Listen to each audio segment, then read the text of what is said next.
In part 1 of this retirement video series, we learned that according to historical data, most Kenyans will retire and have to live on only 40% equivalent of the income that they were earning as active income earners. This means that most of us, if we don't do something differently, will have to reduce our standard of living by 60% when we retire. So how can we do things differently in order to retire well? In part 1, we talked about the amount of money that we need to retire and how to calculate it. And then we talked about how to build towards this amount. And now in part 2, I'll be giving an example of how you can structure the income that's coming in into the best investments possible that are within reach of every Kenyan in order to hit your retirement goals. So please like, share, and subscribe if this video is beneficial to you.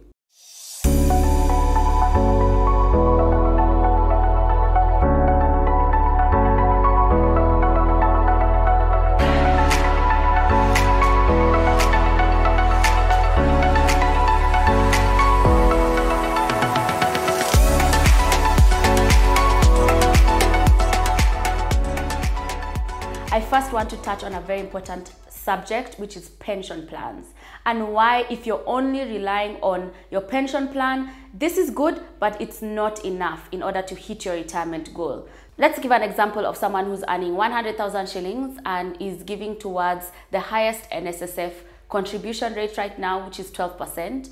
That means that 12,000 shillings every month is going towards the NSSF. This can be any pension plan, but for now I'll use NSSF. And 12,000 shillings every month is going towards this, let's say for 30 years until they retire.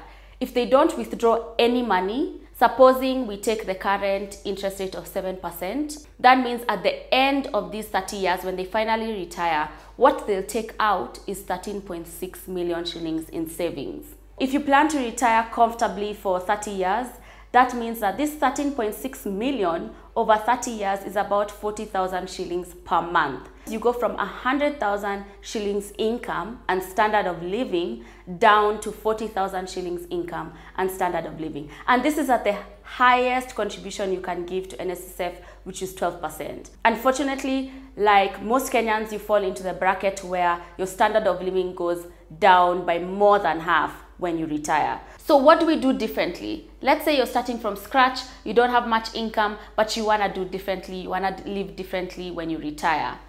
I'm going to give an example of the best investments and how you can structure your money in order to achieve your retirement goal. Keep in mind, this is an example which you can apply in a general form, but you need to apply it to your personal circumstances for you to be successful. You can view your ideal investment structure as a triangle, and at the bottom of any triangle, we have a foundation. Your foundation, let's call it your emergency fund. This is basically a buffer or a cushion that will carry you through any crisis, because debt works against you in regards to you reaching your retirement goals, as it eats away at the compounding effect that you'd be building on with your savings. So at the bottom, you have your foundation. What goes into your foundation? Your foundation should be at least about 6 months worth of income put into investments that are liquid, beat inflation, and that are low risk. By liquid, I mean that you can access this money at a moment's notice. So if today you're in hospital, you can take out that money immediately so that you don't have to borrow from anybody. Inflation means they beat the level of inflation. Lastly, they need to be low risk. You can't afford to lose this money, as it's your buffer and your cushion in case of any emergencies in your life. So don't put this money into high risk assets that even if they're earning you high risk, tomorrow you could lose all your money. So go for liquid, beats inflation, and low risk. So what are some of these investments that tick all of these criteria and will build your emergency fund? You can diversify your emergency fund into 3 assets. One is a money market fund. Find a good money market fund. Most of them earn between 8 to 9% interest. You can also get your money between or within 2 to 3 days. And of course, with a money market fund, they are low risk. Secondly, some of this money is going into dividend stocks, and make sure that these are blue chip companies that are also dividend paying stocks. One, they are liquid, because with stocks, with blue chip company stocks, you can sell them and receive your money within 3 days. Secondly, in terms of inflation, because of the dividends and the fact that this is a long-term investment in blue chip companies, your investment is likely to beat inflation. And lastly, in terms of risk, they are medium to low risk, given that these are strong and growing companies. So you can divide in an MMF and in dividend stocks. Third is a Sacco. With Saccos, you need to be careful to do your due diligence because there's a bit of risk involved. However, if you do your due diligence and put it in a solid Sacco, then it can fall in the low risk section. Another thing about Saccos is that they earn quite high interest, and therefore it will definitely beat inflation depending on the Sacco you choose. And lastly, in terms of liquidity, as much as you won't be able to take out your initial capital, you can borrow from most Saccos, and therefore it will help you during emergencies. So we've said MMF, dividend stocks of blue chip companies, and Saccos, and that builds your strong foundation in your triangle of investments. So let's go to the next section. Now that we have a foundation, we can look at assets or investments that have higher returns but may have higher risk and may not be as liquid. So we'll start with Treasury bonds. Surprisingly, although Treasury bonds have high returns, they actually have very low or no risk at all and are quite liquid.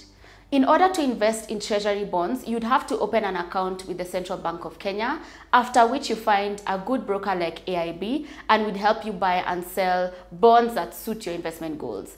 Treasury bonds can earn you up to 13–14%, which is really good, and you can always sell your bond in the secondary market before the maturity, and they actually have no risk. So this is a good investment to have in your portfolio.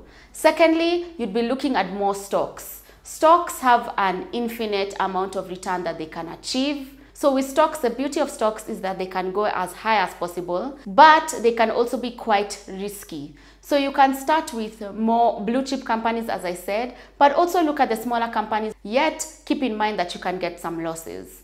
And then, of course, you can sell them and get your money within 3 days.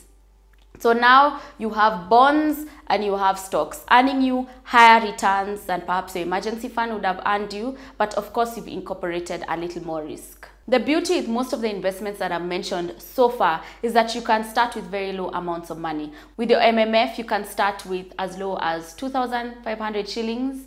With your stocks, you can start with as low as 300 shillings. With your Sacco, it depends on the Sacco you're in, you can start with quite a low amount of money. With the bonds, you can start with a minimum of 50,000 shillings.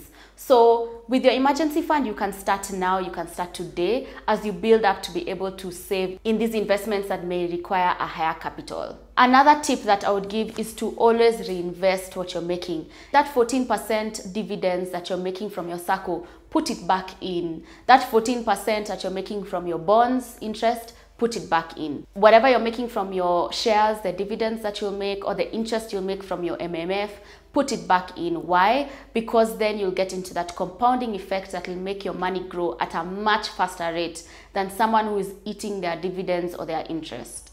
At this point, you're continuing to build your emergency fund, you're investing in assets that have higher returns but may have a bit of higher risk, and maybe you've even started taking loans with your Sacco in order to invest in some land, and you're slowly building up your triangle. At the top of your triangle is your risky investments. These are high risk but high return investments. Investments where you can lose money, yes, but you can also stand the chance to fast track your savings and get quicker to your retirement goals. Especially if you're young, you should have this assets in your portfolio. This includes things like Forex or crypto, more stocks, and investing in businesses, small risky businesses where you could stand the chance to lose your money or to grow your money significantly. So this is right here at the top of the pyramid. So now you have an example of how you can structure your investments starting from scratch in order to beat the norm and reach your retirement goals. Most importantly, make sure that at each stage you have set goals and timelines. You know that within this period of time, I need to have built my emergency fund by X amount. That will keep you focused. Having goals is half the battle won. Also, start immediately. It's all about time when it comes to investing. The more time you have to invest, the better, as you'll be able to get that compounding effect that will accelerate your investment growth. And starting immediately means that you'll get into an investment mindset, which will keep you more aware of opportunities and help you jump in at the right time. Finally, you need to have a long-term view. If you have 20 years, 30 years to retirement, this is enough time. Just be deliberate, be consistent, and keep that long-term view. Jumping in for quick wins, quick short-term wins may cause you to lose way more money than you actually make. Where the money is in the long-term investments that you are consistent with and that you keep reinvesting into in order to get that compounding effect. And that's part 2 of the video, where I gave you an example of the kinds of investments that you can put your money into in order to hit your retirement goals. Let us know if this benefited you in the comments and whatever else you'd want to hear in this investment series.